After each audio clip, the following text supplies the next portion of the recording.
वंश में महाराज इनके बेटा विरोचन, विरोचन के ही पुत्र थे राजा बलि।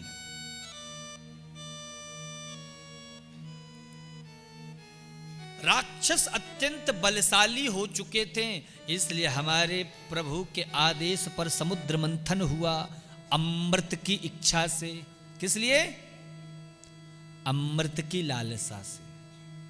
सोचा अमृत निकलेगा समुद्र मंथन में, लेकिन निकल क्या गया? क्या निकला?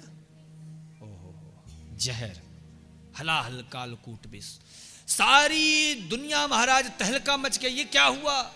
सब भगवान विष्णु के पास गए, प्रभु रक्षा करो, रक्षा करो। क्या हुआ? बोले जहर निकल गया है, क्या करें? भगवान ने थोड़ी देर बाद कहा, देखो भाई, अपन तो माखन मिश्री खाने वालों में से, जहर वहर पीना हमारे बस की बात नहीं है। सो आई एम नॉट इंटरेस्टेड। हमारी रुचि नहीं है जहर पीने में। अपनी मंडली में एक ही व्यक्ति है जो जहर पी सकता है। कौन? भोलेनाथ। सुनो, जरा उसके पास जाना, भांग धतूरा चढ़ा देना, थोड़ा थोड़ा 2-4 स्तुति गा देना और धीरे से बोल देना, बाबा जहर पी लो, क्या है आपके लिए। और सुनो, मेरा नाम मत लेना, बीच में मेरा नाम नहीं आना चाहिए।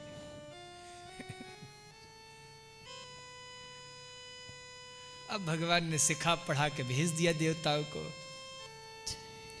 शंकर जी के पास जैसे ही पहुंचे, बाबा रक्षा करो। भोले बाबा, भोलेनाथ, भोले भंडारी, क्या करना पड़ेगा? जहर पी लो। शंकर जी बोले, अरे भाई, जहर पीने वाली ऐसी बात कर रहे हो तुम? जहर भला कोई पीने की चीज है? पार्वती जी को देख के मुस्कुराए, देखो देवी, ये देवता लोग कितने होशियार हैं। कोई बढ़िया काम हो तो विष्णु जी के पास, और कोई जहर वहर पीने वाली बात हो तो सीधे मेरे पास आते हैं। तो पार्वती जी कहती, हाँ स्वामी, पी लीजिए। अरे तुम तो हमारी पत्नी हो, अर्धांगिनी हो, तुम्हें तो कम से कम हमारा सपोर्ट करना चाहिए, हमारा साथ देना चाहिए। तुम भी कह रही हो जहर पी लो, तुम क्यों कह रही हो भला? पार्वती माँ बोली, प्रभु मैं इसलिए कह रही हूं क्योंकि मैं जानती हूं कि आप ही इस विष को पान कर सकते हैं। कौन हमारे भोलेनाथ से दयालु कृपालु देवता है।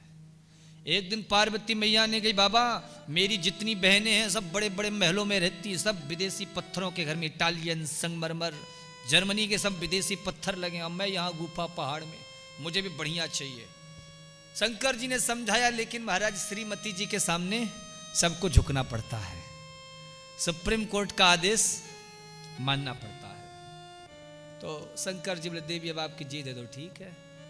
भोले बाबा ने बना दी लंका। एक पंडित जी आए थे, पुलस्त जी, उनका नाती भी साथ में आया था, नाम था रावण। पूरा गृह प्रवेश हो गया। जब दक्षिणा की बात आई तो जो छोटा से बालक था रावण बोला, हम दक्षिणा वक्षिणा नहीं लेते हैं, हमारे यहाँ बहुत प्रभु की कृपा है। तो क्या लोगे? बोले जिस घर का हमने गृह प्रवेश कराया वही घर हमको चाहिए। पार्वती जी ने कहा, बड़ा विचित्र ब्राह्मण है। मैया पार्वती बड़ा समझाई लेकिन नहीं माने। अंत में भोले बाबा ने कहा, बोला था ना तुम्हें। और इतने भोले भाले हमारे भंडारी भोलेनाथ, ये पूरी की पूरी लंका सोने की एक पल में दे दिया। यहाँ किसी का महाराज कान के एक झुमका गिर जाता है तो देखो मुंह ऐसे लटक जाता है, ढूंढते रहते, अरे भैया बड़ा कीमती था, तो ये था, तो वो था, इतने तोले का था, इतने ग्राम का था। लेकिन भोले बाबा ने एक पल का विचार नहीं किया। बड़े भोले भाले हैं। कुछ लोगों ने कहा, बाबा ये तुम गले में सर्प क्यों टांगे रहते हो?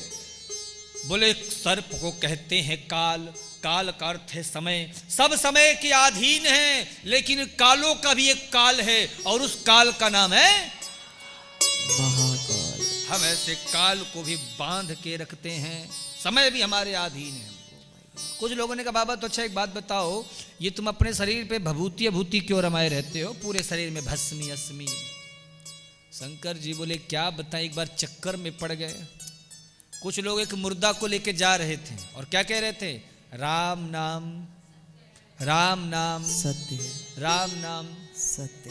हमने देखा तो कहा, रे भाई ये सब तो अपनी पार्टी वाले लग रहे हैं। किटी पार्टी की बात नहीं कर रहा हूं मैं, जो आप लोग ऐसे मुस्कुरा रहे हो। शंकर जी ने कहा भाई हम भी कहते ईश्वर सत्य है, जगत मिथ्या है, और ये भी कह रहे राम नाम। तो जहां कहीं भी रहो अपनी मंडली के बीच में रहना चाहिए। शंकर जी बोले हम भी उसके साथ हो लिए, पर जो उस मुर्दा को लेकर चिता में रखा और आग लगाई कि वो जो वहां पे थोड़ी देर पहले राम नाम सत्य बोल रहे थे ना, उनमें से एक ने दूसरे को बुलाया, इधर आओ, ये बताओ इसके मरने का पता तुम्हें कब चला? दूसरे ने कहा क्या बताऊं, आज ही सुबह सुबह घूमने गया था, अचानक अभी पता चला गया। तीसरे ने कहा वो महाराज बोले इसको भी मरना था, हमारा तो मकान बन रहा है, मिस्त्री मजदूर सब वहां, हम यहाँ। तीसरा व्यापारी था, बोले हमारा तो दुकानदारी का काम है, हमारे ग्राहक वहां, हम यहाँ। चौथा नौकरी वाला था, उसने कहा इसको भी मरना था तो संडे को ही मरना था क्या, मंडे को मर जाता तो क्या बिगड़ता, हमारी छुट्टी वाले दिन की भी छुट्टी कर गया।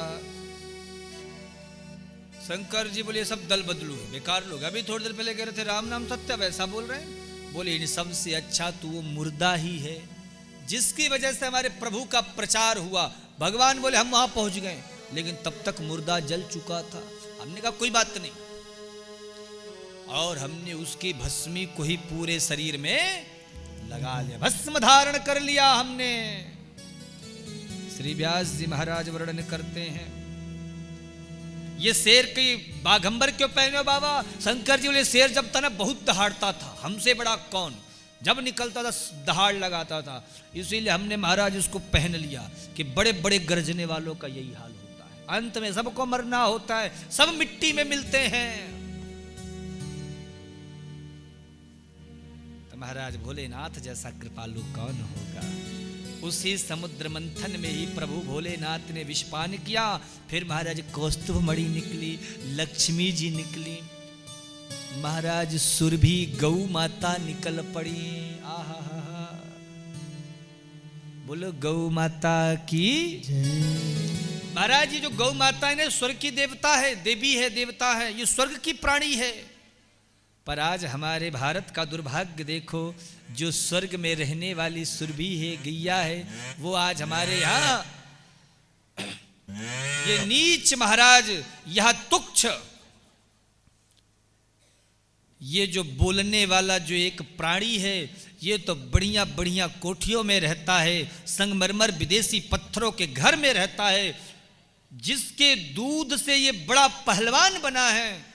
आज वही सुरभि गौ माता सड़क में भटक रही है, कूड़ा कचड़ा खाने को मजबूर है। ये कितने दुख की बात है, ये कितने कष्ट की बात है। आपको एक बात बोलूं, हमारा चित्रकूट में आश्रम है, कहाँ जोर से बताओ, और हमारे यहाँ भी गैया है, गौ माता है। जो लोग गए हैं उन्हें पता है, हमारी एक गैया है, उसका नाम है राधा। क्या नाम है? राधा। आज हम कहीं भोजन करने गए थे तो उनकी भी बहू का नाम राधा था, तो अचानक ये चर्चा छिड़ी। मैंने कहा नहीं, हमारी भी एक राधा है, देसी गैया है महाराज, ज़्यादा दूध नहीं देती है, पर वो बोलती नहीं है, बाकी सब समझती है। उस गाय की ये विशेषता है कि जब चाहो तब दूध निकाल लो, जब चाहो। अभी अगर कोई अतिथि आ जाए और कोई ना हो घर में चाय दूध के लिए, तो निकालो, और बिना बछड़े के, बछड़ा रहे चाहे ना रहे, 12 महीने दूध देती है महाराज।